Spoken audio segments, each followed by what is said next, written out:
নমস্কার বন্ধুরা, কেমন আছেন? আমি বর্ণালী লাইফস্টাইল ব্লগে আপনাদের স্বাগতম।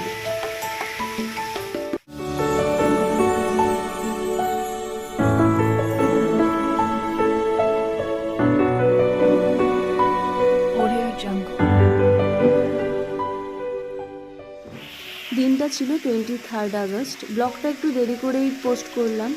সকাল থেকেই মেঘাচ্ছন্ন আকাশ, সারাদিন বৃষ্টি আর বৃষ্টি। তো বৃষ্টিতে কী যে রান্না করব ভেবে পাই না, তো একবারে চলে গেলাম লাঞ্চ মেনুতে। লাঞ্চের জন্য প্রিপারেশন করছিলাম পটল আলু চিংড়ি দিয়ে, মাছের মাথা দিয়ে ডাল, পেঁপে আলু ভাতে। পটলগুলোও ভেজে নিলাম, চিংড়ি মাছটাকেও ভেজে নিলাম, পেঁয়াজ আদা রসুনটাকে পেস্ট করে নিলাম। এই যে মশলাগুলো কষছে, আলু পটল চিংড়ি দিয়ে মশলাগুলো কষতে জল দিয়ে দিলাম, তারপর গরম মশলা দিয়ে চিংড়ি মাছটা নামিয়ে দিলাম। তারপর ভাতটাকেও বসিয়ে দিলাম, ভাতের জন্য চালটা ধুয়ে নিচ্ছি।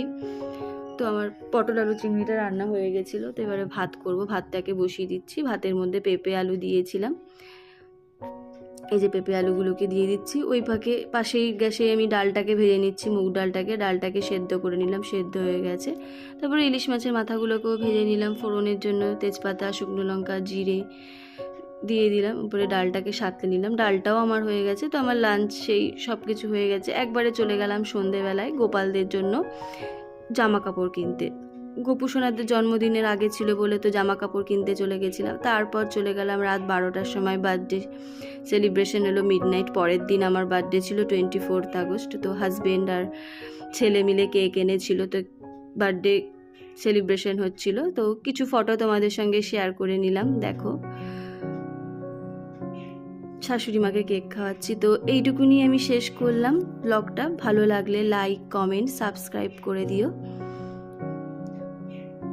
আবার পরের ব্লগের জন্য তোমরা রেডি থেকো। তো বাই, এইটুকুনি।